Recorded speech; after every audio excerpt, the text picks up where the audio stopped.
Hey guys, learn A to Z stock market के channel पर आप सभी का स्वागत है। दोस्तों, आज मैं बात करने वाला हूं एक न्यू आईपीओ जो कि 23 तारीख को ओपन होने जा रहा है अप्लाई करने के लिए। तो उस कंपनी का नाम है इलेक्ट्रॉनिक बाजार, या फिर आप इसे जीएनजी इलेक्ट्रॉनिक्स के भी नाम से जान सकते हो, क्योंकि ये जो मार्केट में लिस्ट होगा तो इसका नाम जीएनजी इलेक्ट्रॉनिक्स के नाम से होगा, लेकिन इसका दूसरा नाम इलेक्ट्रॉनिक बाजार भी है। और इस कंपनी का जो आईपीओ है कल की डेट में ओपन हो जाएगा अप्लाई करने के लिए। तो हम इस वीडियो के अंदर इस कंपनी के आईपीओ में अप्लाई करना चाहिए या नहीं करना चाहिए, और करना भी है तो क्या हमें लॉन्ग टर्म या शॉर्ट टर्म का व्यू रखना है, पूरा रिव्यू करेंगे इस कंपनी के आईपीओ के ऊपर। तो आइए स्टार्ट करते हैं इस वीडियो को। तो पहले हम इस कंपनी के बिजनेस को थोड़ा समझते हैं शॉर्ट में कि कंपनी करती क्या है। ये कंपनी रिफर्बिशिंग सर्विसेज प्रोवाइड कराती है इंडिया के अंदर और इंडिया के बाहर। तो पहले हम ये जान लेते हैं कि ये रिफर्बिशिंग सर्विसेज होता क्या है, जिससे आप इस कंपनी के 1/4 काम को आराम से समझ लोगे। रिफर्बिशिंग सर्विसेज के अंदर होता है कि जो कंपनी पुरानी जो टेक्नोलॉजी होती है, पुराने जो डिवाइस होते हैं, पुराने जो इलेक्ट्रॉनिक डिवाइस होते हैं, उनको ये जांचती है, मरम्मत करती है, उसको साफ़ सफाई करके उसमें कुछ सुधार करके और उसको फिर से यूज़ होने के लायक बनाती है कि उसको फिर से यूज़ किया जा सके। तो ये कंपनी इस टाइप का सर्विस प्रोवाइड कराती है। अगर मैं इस कंपनी के रिफर्बिशिंग सर्विसेज के अंदर किस किस टाइप के डिवाइस पे कंपनी काम करती है वो अगर मैं बताऊं, तो जो कंपनी है आईसीटी डिवाइस के अंदर काम करती है। वहीं पे लैपटॉप के अंदर, डेस्कटॉप के अंदर, टैबलेट के अंदर, और फ़ोन होगा, स्मार्टफोन होगा, या किसी भी टाइप का जो फ़ोन हो गया, चाहे वो टेलीफोन हो गया, उन सब में ये सर्विस देती है। मतलब यहाँ पर आप एक चीज़ देखेंगे कि आईसीटी डिवाइस जो होता है, आईसीटी का फुल फॉर्म है इंफॉर्मेशन एंड कम्युनिकेशन टेक्नोलॉजी।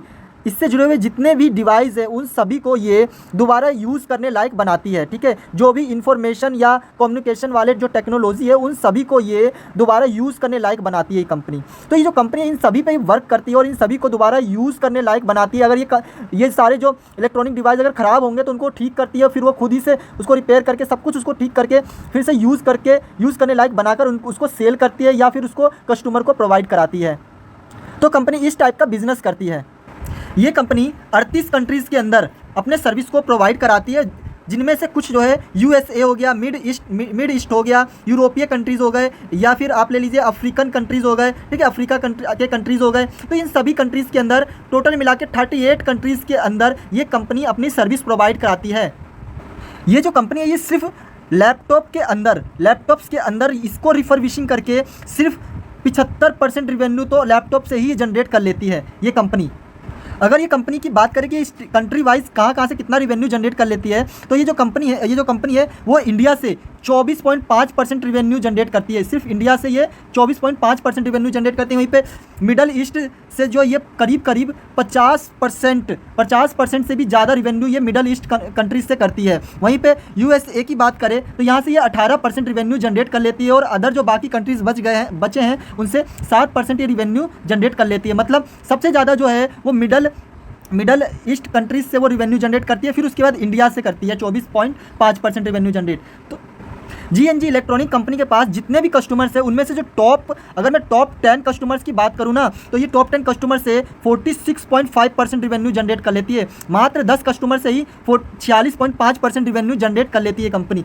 तो ये था इस कंपनी के ऊपर डिटेल कि कंपनी क्या बिजनेस करती है, किस टाइप का करती है। अब अगर मैं अब आईपीओ डिटेल्स की बात करें तो आईपीओ डिटेल्स पे भी चलते हैं। तो ये जो कंपनी का जो आईपीओ है जीएनजी इलेक्ट्रॉनिक्स, ये 23 तारीख को ओपन हो जाएगा अप्लाई करने के लिए, और 25 तारीख लास्ट अप्लाई डेट होगा। इसमें जो इशू प्राइस रखा गया है वो 225 से 237 पर शेयर रखा गया है। वहीं पे ये जो कंपनी है बीएससी और एनएससी दोनों पर लिस्टेड होगा, और 35% जो है ये रिटेलर्स के लिए रखा गया हिस्सा इसके अंदर। और तो और अगर मैं आईपीओ इशू साइज़ की बात करूँ या मार्केट कैप की, तो लिस्टिंग से पहले ये 460.43 करोड़ का इसका मार्केट कैप होगा, जो कि देखा जाए तो अभी बहुत ही छोटी कंपनी है, क्योंकि ये 460 करोड़ का जो कंपनी वो एक स्मॉल कैप में आ जाता है। तो बहुत छोटी कंपनी लग रही है ये हमें। उसी के साथ अगर इसके फेस वैल्यू की भी बात करें तो वो ₹2 पर इक्विटी शेयर रखा गया है, और लिस्टिंग से पहले जो प्रमोटर्स होल्डिंग होंगे वो भी 95.01% रखा गया है, जो कि काफ़ी अच्छा प्रमोटर्स होल्डिंग है इस टाइम।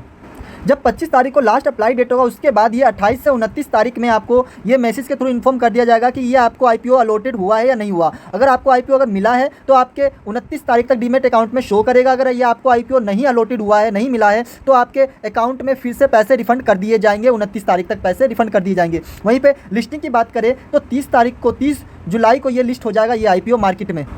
एक शेयर का प्राइस 225 से 237 रुपये रखा गया है। वहीं पर एक लोट के अंदर 63 शेयर्स मिलेंगे। वहीं पे एक लोट का जो अमाउंट होगा वो 14,931 रुपये रखा गया है। अगर मैं स्मॉल HNI कोटे की बात करूँ तो इसमें इन्वेस्टमेंट अमाउंट 2 से 10 लाख होगा और जो मिनिमम लोड साइज़ होगा वो 14 लोड साइज़ होगा। वहीं पे बिग HNI कोटे की बात करें तो मिनिमम इन्वेस्टमेंट अमाउंट 10 लाख होना चाहिए, इससे ऊपर का होना चाहिए। वहीं पे जो लोड साइज़ की बात करें 67 लोड साइज़ होगा मिनिमम। अगर मैं इस कंपनी के लास्ट 2 से 3 साल के फाइनेंशियल डेटा की बात करूं तो यहाँ पर आप देखेंगे कि 2023 में कंपनी के पास जो एसेट्स था वो 285 करोड़ के आसपास था, लेकिन 2025 आते आते इसका जो एसेट्स बढ़कर 719 करोड़ के आसपास पहुँच गया, जो कि काफ़ी अच्छा कंपनी का एसेट्स बढ़ता हुआ देखने को मिला है। वहीं पर अगर मैं कंपनी के रिवेन्यू की बात करूँ तो यहाँ पर भी आप देखेंगे 2023 में कंपनी के पास 662 करोड़ का रिवेन्यू हुआ करता था, लेकिन मार्च 2025 आते आते कंपनी का रिवेन्यू जो बढ़कर वो 1420 करोड़ के आसपास पहुंच गया, जो कि काफ़ी अच्छे तरीके से कंपनी का रिवेन्यू जंप हुआ है, जिससे ये पता चला कंपनी अच्छा खासा सेल कर रही है। ठीक है, तो उसके साथ साथ अगर कंपनी का प्रॉफिट की बात करें, प्रॉफिट आफ्टर टैक्स की, तो यहाँ पर भी आप देखेंगे कंपनी का जो 2023 में कंपनी जो प्रॉफिट करती थी वो 32 करोड़ के आसपास कंपनी का प्रॉफिट हुआ करता था, लेकिन ये प्रॉफिट बढ़कर मार्च 2025 में 69 करोड़ के आसपास पहुंच गया। तो यहाँ पर अगर देखेंगे कि कंपनी ने 2023 से 2025 में जो कंपनी का जो प्रॉफिट ग्रोथ हुआ है ना, वो एक ही तरह से डबल हो गया है। तो अच्छा खासा कंपनी हर साल प्रॉफिट कर रही है, निकाल रही है, और वो भी पॉजिटिव में जा रही है कंपनी और बढ़ती जा रही है कंपनी। ये अच्छी बात है, कंपनी के लिए अच्छा सिग्नल है कि कंपनी लगातार प्रॉफिट कर रही है और वो भी अच्छे मार्जिन से करते जा रही है कंपनी प्रॉफिट। वहीं पे कंपनी के अगर ईविटा की बात करें तो वो भी आप देखोगे 2023 में कंपनी जो है, कंपनी का जो 2023 में कंपनी का जो ईविटा है ना वो पहले 50 करोड़ के आसपास हुआ करता था, लेकिन मार्च 2025 में ये बढ़कर 126 करोड़ के आसपास हो गया। ये भी अच्छा पॉइंट है कि कंपनी का जो ईविटा है वो लगातार बढ़ रहा है। ठीक है, वहीं पर नेटवर्थ की भी बात करें तो जो 2023 में कंपनी के पास 111 करोड़ का नेटवर्थ हुआ करता था, लेकिन आज के टाइम में 2025 में ये बढ़कर 226 करोड़ के आसपास पहुँच गया। अगर हम बात करें इस कंपनी के रिजर्व और बोरिंग की, तो यहाँ पर आपको मेन चीज़ देखने को मिलेगा कि कंपनी का जो रिजर्व है ना वो हर साल देखोगे बढ़ तो रहा है, लेकिन उसका जो बोरिंग है, कंपनी के पास बोरिंग थोड़ा सा मुझे ज़्यादा लगा है, क्योंकि अगर 2023 में देखें तो कंपनी के पास 81 करोड़ का रिजर्व था, लेकिन वहाँ पे बोरिंग देखें तो 152 करोड़ का था। तो डबल तो कम से कम जितना रिजर्व है ना कंपनी के पास उससे डबल तो इसके पास बोरिंग है। ठीक है, वहीं पर कंपनी का अगर मार्च 2025 में देखें कि जो रिजर्व है वो 176 करोड़ पहुँच गया। ठीक है, कंपनी का रिजर्व तो बढ़ा है, ठीक है, वो अच्छा है कंपनी के लिए, लेकिन उसके साथ साथ कंपनी का थोड़ा बोरिंग भी अच्छा खासा बढ़ा है। कंपनी का जो बोरिंग है वो 446 करोड़ के आसपास पहुंच गया। कहाँ 152 करोड़ के आसपास हुआ करता था बोरिंग, और आज के टाइम में कंपनी के पास 446 करोड़ का बोरिंग है, जो कि बोरिंग होना किसी भी कंपनी के लिए अच्छी बात नहीं है, लेकिन ये बोरिंग के मुकाबले से बोरिंग में एक थोड़ी सी मुझे कमी देखने को मिल रही। कंपनी का थोड़ा सा कर्जा ज़्यादा है, लेकिन उसके अलावा हर पैरामीटर पे कंपनी काफ़ी अच्छा ग्रोथ कर रही, कंपनी अच्छा खासा प्रॉफिट निकाल रही, कंपनी का ईविटा मार्जिन भी लगातार बढ़ रहा है। ठीक है, और कंपनी एक तो जैसे मैंने बोला ये अभी स्मॉल कैप की कंपनी है, मतलब एक छोटी कंपनी है, और छोटी कंपनी के पास तो नॉर्मल है कि डेट कर्जा तो बोरिंग होता ही होता है कंपनी के पास बोरिंग। अगर मैं आप कंपनी के कुछ की फंडामेंटल्स की बात करूं तो यहाँ पर आप देखोगे कंपनी का जो ROE देखोगे 30 के आसपास, 30% के आसपास 30.40% चल रहा है। वहीं पे कंपनी का ROC देखिए 17.31%। इतनी छोटी कंपनी और कंपनी का ROE और ROC काफ़ी अच्छा यहाँ पे देखने को मिल रहा है। लेकिन मैंने जैसा बोला कंपनी का एक ही प्रॉब्लम मुझे देखने को मिला है कि कंपनी के पास जो डेप्ट है ना वो थोड़ा सा ज़्यादा है, 1.95 दिख रहा है यहाँ पर। ठीक है, जो कि ये करीब 1 से नीचे होना चाहिए था, या पॉइंट में ही कुछ होना चाहिए था, पॉइंट में कुछ भी हो। ठीक है, तो फिर भी वो ठीक मान सकते हो आप, वैसे तो ये होना ही नहीं चाहिए था, लेकिन ये अभी 1 से ज़्यादा है, तो ये थोड़ा सा ज़्यादा कर्जा को दिखाता है, कंपनी के पास थोड़ा सा ज़्यादा बोरिंग है, वो ये शो करता है। वहीं पे कंपनी का जो RONW है वो भी काफ़ी अच्छा ग्रोथ कर रहा है, 30.40%, ये भी अच्छा खासा है इसका। ठीक है, लेकिन पेट मार्जिन की बात करें या ईविटा मार्जिन की, तो ये अभी धीरे धीरे करके थोड़ा थोड़ा करके बढ़ रहा है। ठीक है, इसका जो पेट मार्जिन है वो 4.89% इसका पेट मार्जिन है। ठीक है, वहीं पे ईविटा मार्जिन की बात करें तो 8.94% इसका ईविटा मार्जिन चल रहा है। ठीक है, तो दोनों चीज़ें अच्छी है, लेकिन अभी बहुत ही स्लो तरीके से बढ़ रही है। जैसा कि मैंने बोला अभी कि कंपनी बहुत छोटी है इस टाइम, इस वजह से इसका जो पेट मार्जिन और ईविटा मार्जिन भी थोड़ा स्लो से बढ़ रहा है। ठीक है, लेकिन यहाँ पे आप देखेंगे प्राइस टू बुक वैल्यू तो ये भी 10 के आसपास चल रहा है। ठीक है, जिससे ये पता चल रहा है कि कंपनी थोड़ी सी ओवर वैल्यूड चल रही है इस टाइम, थोड़ा सा ये ओवर वैल्यूड है इस टाइम।